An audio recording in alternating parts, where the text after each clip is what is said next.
আইপিএলের দুর্দান্ত ফাইনাল। এবার ফাইনালের লড়াই কলকাতা এবং সানরাইজার্স হায়দ্রাবাদের মধ্যে। কলকাতা এবং সানরাইজার্স হায়দ্রাবাদ আগামীকাল ফাইনালে মুখোমুখি হচ্ছে রাত 8টায় চেন্নাইয়ের স্টেডিয়ামে। চেন্নাইয়ে যখন মুখোমুখি হচ্ছে এই দুই দল, চেন্নাই থাকবে না, ধোনি থাকবেন না, মাঠে উপস্থিত থাকবেন কিনা, গ্যালারিতে উপস্থিত থাকবেন কিনা সেটা এখনই বলা যাচ্ছে না। যেহেতু ফাইনাল ম্যাচে অনেক আনুষ্ঠানিকতা থাকবে, সেই ক্ষেত্রে হয়তো আমন্ত্রিত হয়ে অনেকেই থাকবেন, অনেক তারকারা থাকবেন। সেই জমকালো ফাইনালে কার হাতে শিরোপা উঠবে সেটাই এখন বিষয়। রাজস্থান রয়্যালস শেষ পর্যন্ত পারল না। মনে হয়েছিল প্রথম যে নকআউট ম্যাচ সুপার 4-এর, সেখানে তারা আরসিবিকে যেভাবে আউট করে দিয়েছিল তাতে মনে হয়েছিল যে রাজস্থান রয়্যালসই হয়তো ফাইনাল খেলবে, কিন্তু দ্বিতীয় কোয়ালিফায়ার ম্যাচে তারা সানরাইজার্স হায়দ্রাবাদের কাছে পেরে ওঠেনি।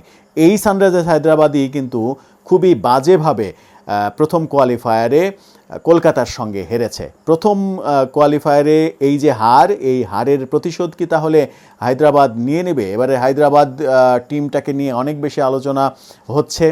এই টিমে এবার নেতৃত্ব দিচ্ছেন বিশ্বকাপ জয়ী অস্ট্রেলিয়ার অধিনায়ক প্যাট কামিন্সের নেতৃত্বে Abhishek Sharma, Travis head, Henrique ক্লাসেনরা দারুণ ব্যাট করছেন এবং এবারের আইপিএলে দুটো নিজেরা প্রথম রেকর্ড করেছে সর্বোচ্চ রানের, সেই রেকর্ড আবার নিজেরাই ভেঙেছে। 287 রান পর্যন্ত তারা করেছে।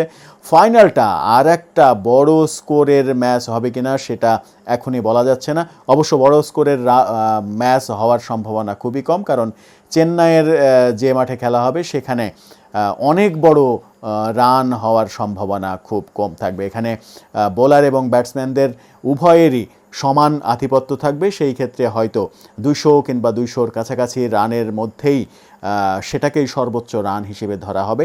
দেখা যাক কলকাতার শাহরুখ খানের হাতেই ওঠে কিনা। শাহরুখ খানের মাঝে আবার অসুস্থ হয়ে পড়েছেন, তিনি স্টেডিয়ামে আদৌ উপস্থিত থাকতে পারবেন বলে মনে হয় না। যদি উপস্থিত থাকতে পারেন সেটা সৌভাগ্য।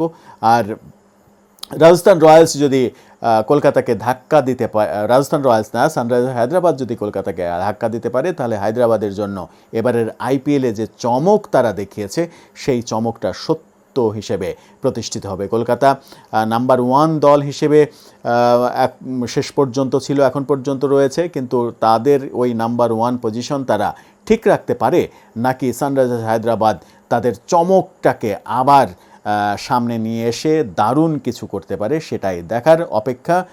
বিশ্বের কোটি কোটি মানুষের আইপিএলের ফাইনালে চোখ থাকবে আমার আপনার সকলের।